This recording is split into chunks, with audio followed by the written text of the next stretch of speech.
নমস্কার বন্ধুরা, আমার চ্যানেলে আপনাদের সকলকে স্বাগত জানাই।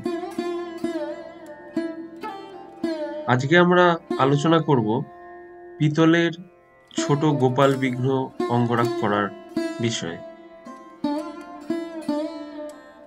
বেশ কিছুদিন আগে আমার কাছে এই ৩ জন গোপাল বিগ্রহ এসেছিলেন অঙ্গরাগের জন্য।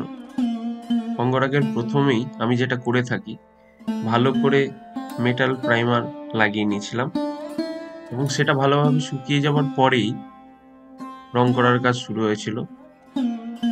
একেবারে ছোট দুটি গোপাল বিগ্রহ কালো রঙের করা হয়েছিল এবং বড় গোপালটি আকাশি রঙের করা হয়েছিল।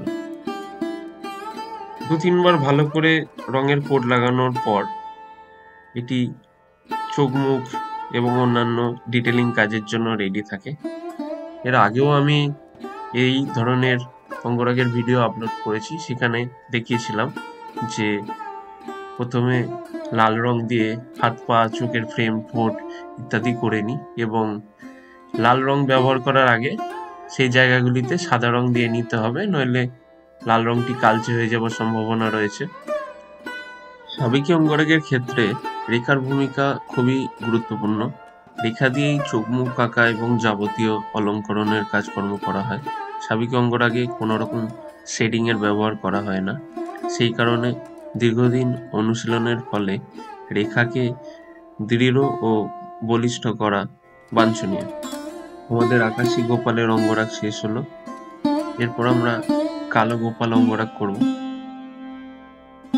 কালো গোপাল অঙ্গরাগের ক্ষেত্রে যেভাবে আমি কালো কৃষ্ণ বিগ্রহ অঙ্গরাগ করে থাকি, সেইভাবেই বিগ্রহের কোড়ালের চোখের মতো উঁচু বিট করার জন্য আমি এমসিল দিয়ে বিগ্রহের চোখ বানিয়েছি আলাদা করে। এরপর যেভাবে তারপর স্টেপ বাই স্টেপ রং দিয়ে চোখ মুখ আঁকা হয়, আমাদের ছোট কালো গোপালের ক্ষেত্রেও একই রকম ভাবে অঙ্গরাগ করা হবে। অঙ্গরাগের পর সাদা দিয়ে বিভিন্ন অলঙ্করণ করা হয়েছে এবং আমাদের কালো গোপাল অঙ্গরাগ শেষ। আর এটি সব থেকে ছোট কালো গোপাল, সাইজটিও খুবই ছোট।